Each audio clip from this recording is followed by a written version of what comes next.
Welcome back. My name is Purple Thunderbird, and I'm here to talk about my Woosperience and how it all comes down to love. All we are is love.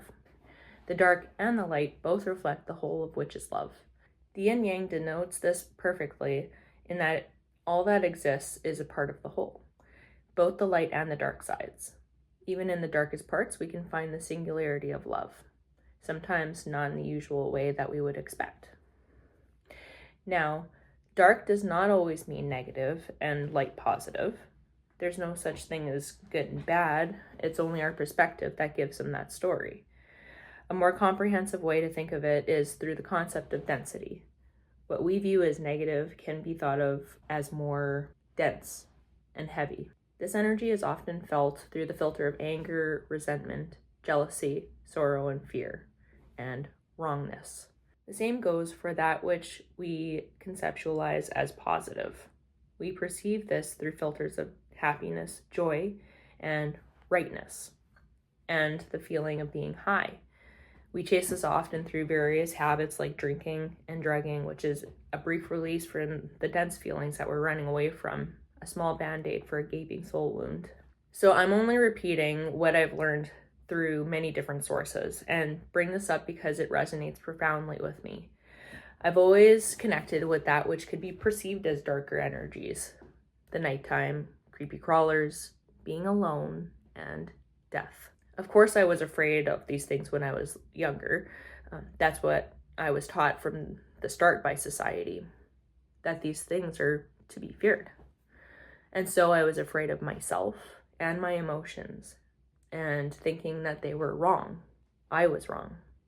I was always at fault.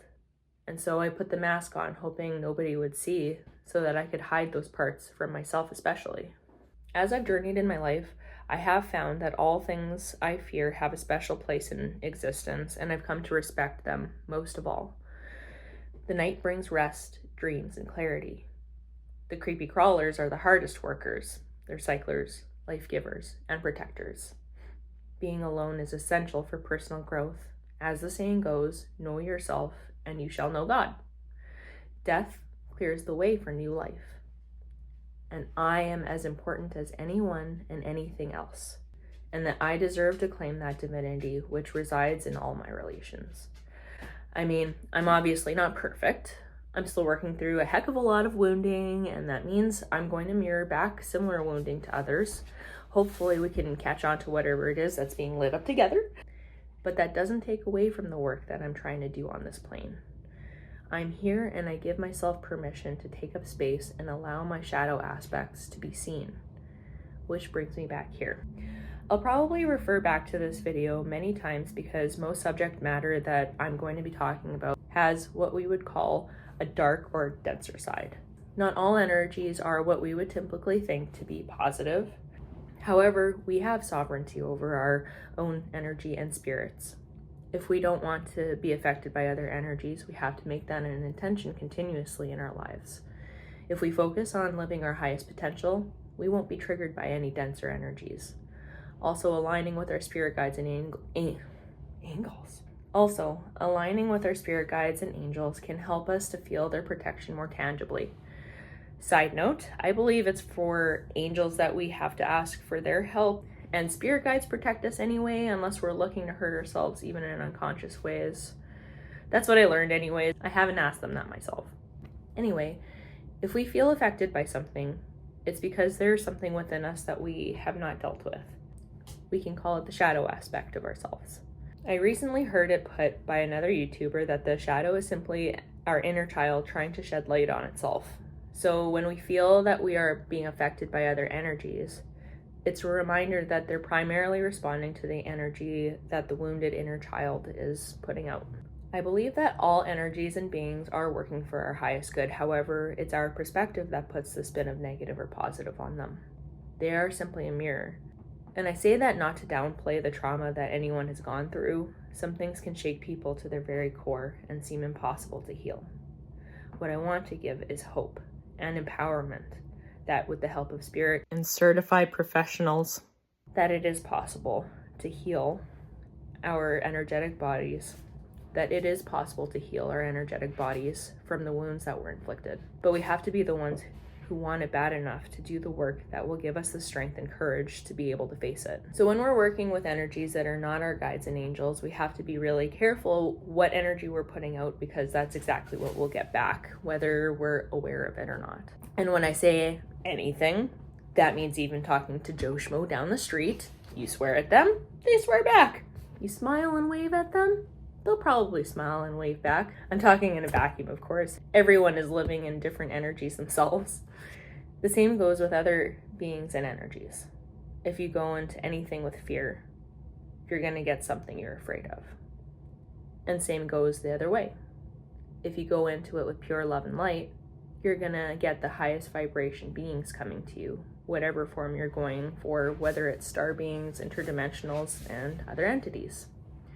Like attracts like. Now, I don't want to scare anyone off from working with other than human beings. They are our greatest teachers, even the denser beings. It all comes down to your intention. So doing protection visualization and practices and cleansing afterward is very helpful with that. I've been taught to primarily work with my personal guides and angels and try to get them to do the heavy lifting while I'm traveling around astrally and physically. They're our greatest allies. And I'll say it again. We are sovereign beings. We decide what energies can influence us. And the biggest message I'd like to convey is to check in on our own motives for doing the work that we're doing. Love begets love, because we are love.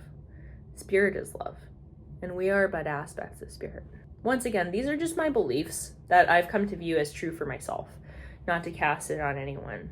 If this doesn't resonate you don't have to watch my videos, but for those that it does resonate for, I just want to say you're not alone. There is community that shares in these ideals, even if all you can find is in spirit. Our ancestors are always with us, and that brings a lot of comfort. I know it does for me.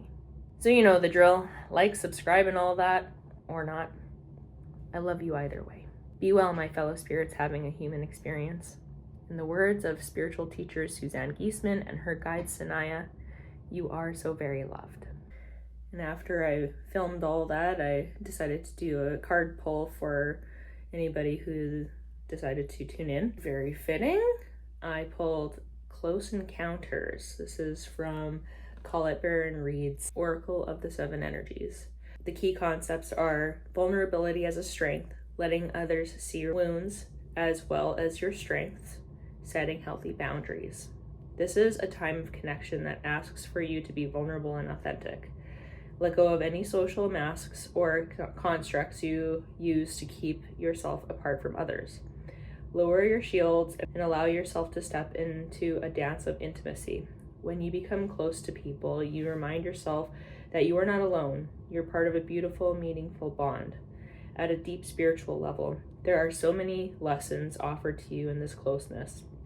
At a social level, intimate relationships help you ignite the spark of life that is the power of affinity.